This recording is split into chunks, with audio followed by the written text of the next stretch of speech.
What's up? Welcome into your daily Buckeye Blitz. You didn't think I could remember how to do this, did you? Nailed it.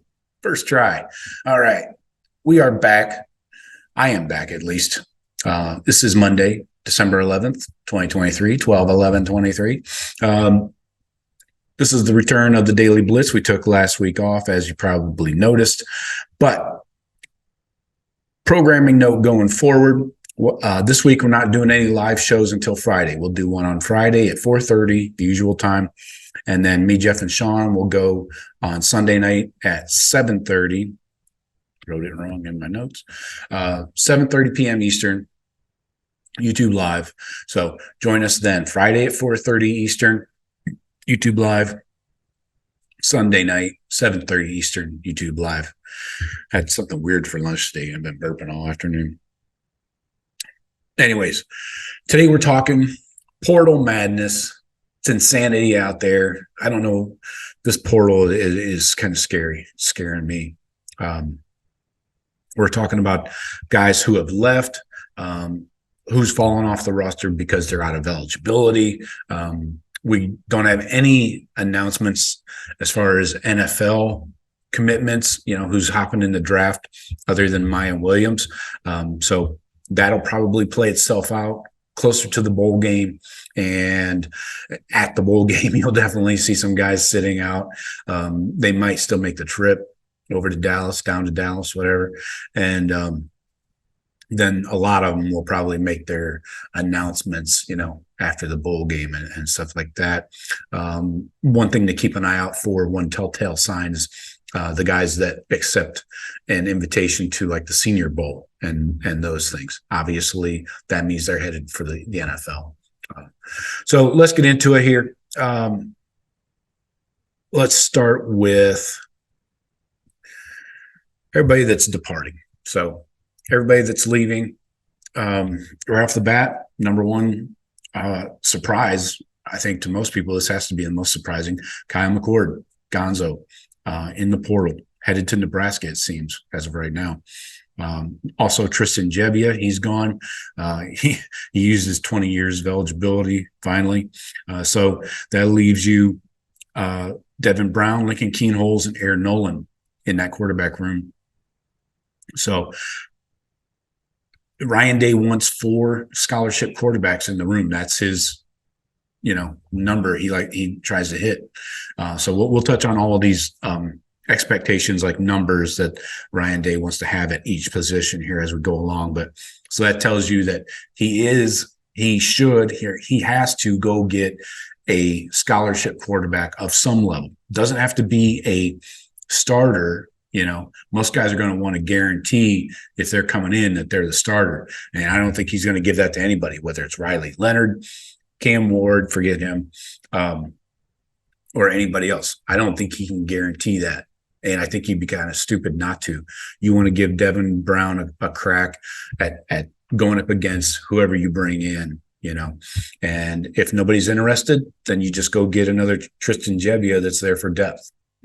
That's probably what's going to happen. I don't see us getting a high-level starting quarterback out of the portal. Just my opinion. Just doesn't look good. And the NIL, the Ohio State NIL, is still not getting it done. So shout out to you guys, all you collectives, the little guy, and all you other guys. The 1890, 1870, 1776, whatever the fuck you're called. Why'd you just fire all your executives? That seems bad. So yeah, NIL is part of the game when it comes to landing these transfer guys, and that's one of the main reasons I don't think we get anybody of quality at the quarterback position. Now, other positions, yes, you can get an O lineman for 6 figures. But all right, let's get into it here. Let's continue on. So McCord, Gebbia, quarterback room gone, down to 3. Running back room, Evan Pryor's out. Chip Trainum looks like he's on his way to Kentucky. Maya Williams says he's declaring for the draft, probably end up being an undrafted free agent guy. So that leaves you with 2 in-house right now, and then you got 3 coming in this 2024 recruiting class. So you got Trey, Dallin Hayden. That's it. Then you got 3 true freshmen, hopefully 3 fingers crossed.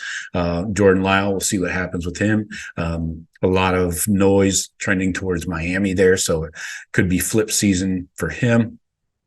So that could lead us with just 4 running backs.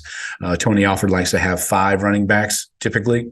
So wide receivers, we lose Julian Fleming. Looks like he might consider going to Nebraska to join Kyle, which is kind of fascinating to me because you could see Julian Fleming visibly upset a lot of times that he didn't get the ball when he was wide open from Kyle. So we'll see what happens there. So Fleming's gone. Xavier Johnson's gone, X-Man, out of eligibility. So that leaves you with Jaden Ballard. We haven't heard official announcements for Emeka and Marv. Marv, you know he's gone. Emeka probably should go if you're looking at just the money, but he could come back. He's probably a lower first round, around 22 in the first round, 22nd pick. Keon Graves went through an injury this year. Kojo Antwi never saw the field. Then you got Ennis, Tate, Rogers and Rogers, the law firm. Those guys are going to be the keys in this wide receiver room going forward. Then you coming in, you got Jeremiah Smith, does anybody really think he's going to flip to Florida State? Does anybody actually think that? That's a Buckeye fan? Wow, I hope not. Anyway, then you got Jeremiah McClellan, high 4-star, and then Mylan Graham, the other 5-star. So you got 2 5-stars and a 4-star coming in.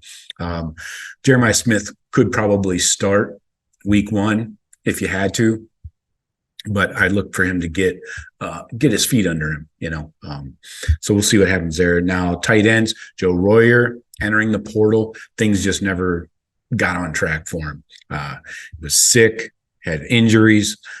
His mother passed away last year during the season. So hopefully he lands somewhere on his feet. Probably he's from Cincinnati area, so maybe he looks at Cincy. Cade Stover, we don't know if he's coming back. I would be surprised if he does. With all the injuries and stuff that he's dealt with, seems like you should just go get paid. You probably are not going to have a better year than you had this year. Then you got G. Scott. He should be back.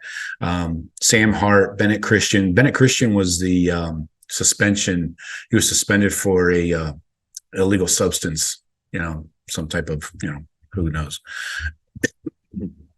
Excuse me, miss. Delani Thurman.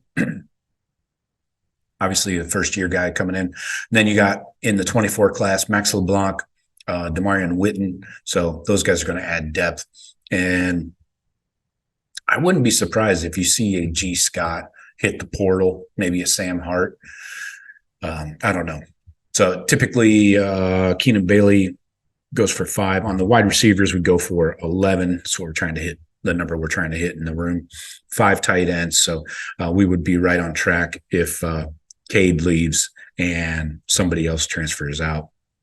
O-line, we try and hit 16. Now we're losing Vic Cutler in the portal, Jacob James in the portal. Matt Jones is out of eligibility, but he should be in the draft scenario somewhere. But then you got Enoch Vamahi. He's running out. This would be his last year in 24. Josh Fryer, Trey LaRue, Donovan Jackson, Zen Mahalski, Josh Simmons, Tegra Shabola, George Fitzpatrick, Carson Hinsman, Luke Montgomery, Josh Padilla, Austin Severeld, Walker, and then coming in, you got the Armstrong twins, Ian Moore, and Gabe Van Sickle, the recent flip from Northwestern.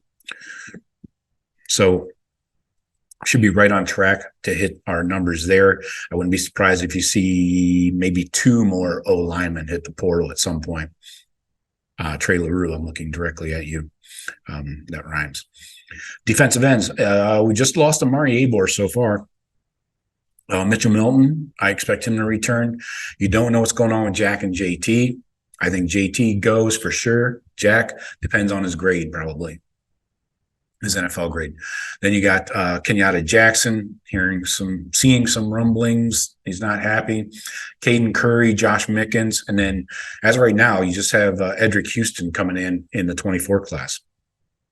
Larry Johnson is trying to hit 8 defensive ends and 8 defensive tackles in his D line room. So he's going to be thin. That's why you see the Buckeyes going after some D linemen in this portal class. So don't be shocked if they bring in 1 or maybe 2. Now, D tackles, Jaden McKenzie does still have another year of eligibility. Ty Hamilton, Mike Hall, we haven't heard what's up with him. Tyleek, Taiwan Malone will be back for sure. Hero Canoe. Then you got McDonald, Josh Moore. Wait, is that right? Joshua Moore? Anyway, Caden McDonald, Will Smith Jr., and then you got Eric Mensa coming in the 24 class. So again, trying to hit 8 there, and it really depends on what happens with Hall and Tyleek. Linebackers, we're going for 8 there as well. Reed Carrico already in the portal. Tommy Eichenberg has accepted a Senior Bowl invitation. He actually could have come back for a year, but obviously he's gone. Steele, I would imagine Steele's gone. He could come back. Then you got Cody Simon. We haven't heard an official decision from him. Probably should come back. Don't forget Court Williams. Court Williams still on the roster. 10 injuries later and 6 seasons almost. Court Williams went through another, season-ending injury last year. So hopefully he comes back and is ready to go. Then you got C.J. Hicks, of course, Gabe Powers. You got Glover and Arvell Reese. And then you got Peyton Pierce out of Texas, and Garrett Stover coming in. So that, I think you're going to lose Steele. So I think you got 8 in that linebacker room left over, assuming nobody else jumps ship, but I don't see that happening. I don't think Court or Cody leave. Corners, let's 8 there as well. 8 corners and 7 safeties is what we're going for. So Jair Brown in the portal. Ryan Turner in the portal out of the corner room. Denzel Burke probably gone, right? Jordan Hancock. That's one of those 50-50 kind of coin flip things, you know. He had a really strong end of the season, playing that nickel slot safety. So we'll have to see. But then you got Lorenzo Styles Jr. He'll be back. Obviously IGB. Then you got Calvin Simpson Hunt and Jermaine Matthews. Those guys are battling for starting jobs. Then coming in 24, you got Miles Lockhart, Aaron Scott, and Bryce West. So lots of quality talent in those young last year's class and this year's class coming in. So safeties, Cam Martinez already in the portal, Josh Proctor done, Kai Stokes in the portal. So you got Jahad Carter left. Lathan Ransom could come back if he wanted to, but I think he's going to grade out high enough, even with the injury. I think that he's gone. And then, of course, you got Sonny Styles, Jaden Bonsu, Malik Hartford, Cedric Hawkins. It gets a little thin, actually. You know, if Ransom's gone, you're left with Carter, Sonny, Bonsu, Hartford, Hawkins. And then you got McLean coming in from Jersey, and then Roker, Al Roker's son. Just kidding. So that's 7 right there, and 2 of them are freshmen, a true freshmen. So I don't know. They might want to go into the portal for a corner and safety as well. We'll see. So that's what we got coming and going. Again, the positions we're targeting: quarterback, obviously, D-line, both end and tackle, edge rushers, even running back. You know, we're going after Trevor Etienne out of Florida. Walter Nolan, he's the big D tackle out of Texas A&M. We missed on him the first time around. Same with Chase Basantis, the tackle out of A&M. So we're in on a lot of dudes. Offensive line, defensive line are the number 1 priorities, along with quarterback. We could live without an additional running back if we had to, but probably going to need one unless Tony can flip somebody here late in the recruiting cycle for the 24 class, which, you know, maybe he could go get a 3-star Ohio guy, you know, that's always wanted to play for the Buckeyes. So that's an option. But that's all I got for you today. It's good to be back. Talk to you tomorrow. Go Bucks.